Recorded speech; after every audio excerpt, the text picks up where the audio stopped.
ይህ ልብን የሚያሞቅ አስደናቂ ዜና ነው። በፈረንሳይ ያሉ ክርስቲያኖች እመቤታችን ቅድስት ድንግል ማርያም ከሞት የተነሳችበትን የፍልሰታን ጾም ትንሣኤዋንና ወደ ልጇ ማረጓን መነሳቷን አስመልክቶ በአደባባይ በድምቀት የሚያከብሩት ብሔራዊ በዓል ነው።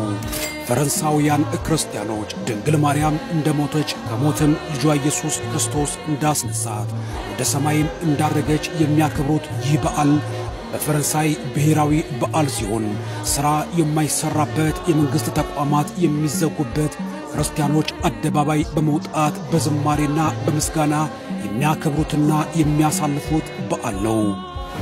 ኢትዮጵያውያን ክርስቲያኖች የድንግል ማርያም የፍልሰታን ጾምንና ትንሣኤዋን አስመልክቶ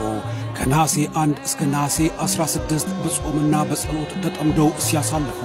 ቤተክርስቲያናችን ብቻ ከዓለም የተለየ ሥርዓትና አምልኮ እንዳላት ለሚያስቡ ሰዎች የፈረንሳይ ክርስቲያኖች እያደረጉት ያለው አከባበር ቤተክርስቲያናችን ጥንታዊትና ሐዋርያዊት መሆኗን በግልጥ የሚያስረዳ ምስክር ሆኖ ይገኛል።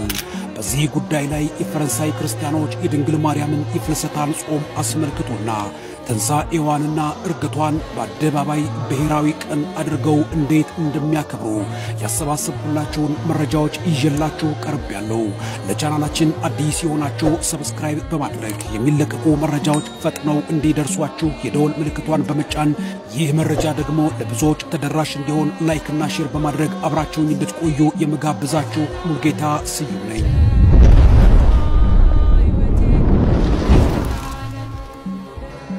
እመቤታችን ቅድስት ድንግል ማርያም በ64 ዓመቷ እንዳረፈችና እንደሞተች ሐዋርያዊት የሆነች ቤተክርስቲያን ዛሬም ድረስ በዚህ ጉዳይ ምስክርነትን እየሰጠች ትገኛለች። ብዙ ሰዎች የኢትዮጵያ ኦርቶዶክስ ተዋሕዶ ቤተክርስቲያን ድንግል ማርያም ከሞት ተነስታለች፣ ወደ ሰማይም አርጋ በልጇ በኢየሱስ ክርስቶስ ቀኝ ቆማለች ብለን ስንናገር ተረት ተረት ነው፣ እውነት ያልሆነ መጽሐፍ ቅዱስ ላይ ያልተጠቀሰ ቃል ነው እያሉ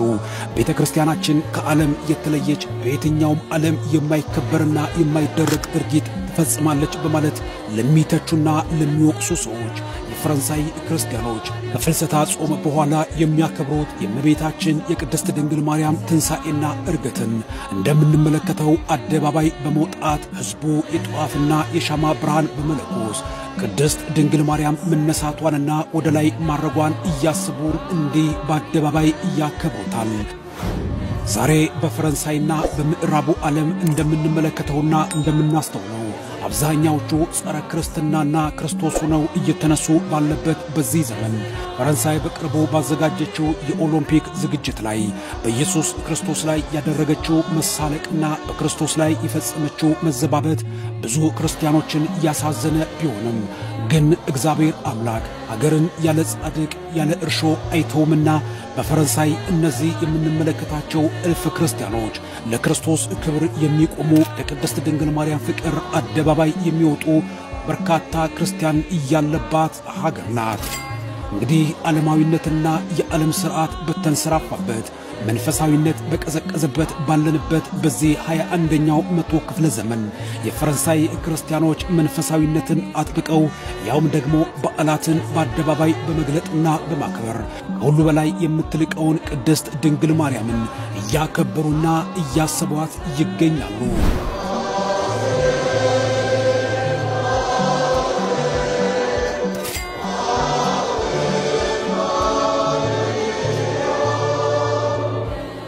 እንግዲህ እነዚህ የፈረንሳይ ክርስቲያኖች ድንግል ማርያም እንደሞተችና ከሞት እንደተነሳች ከየትኛውም መጽሐፍ ያገኙት አስተምሮና ትምህርት ሳይሆን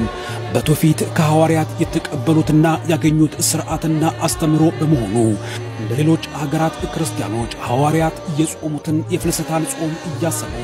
ኦገስት 15 እንዲህ እንደምንመለከተው ትንሣኤዋን እያከበሩና እያሰቧት ይገኛሉ። ብዙዎች የእመቤታችን የቅድስት ድንግል ማርያምን ትንሣኤና ዕርገትን ስንናገር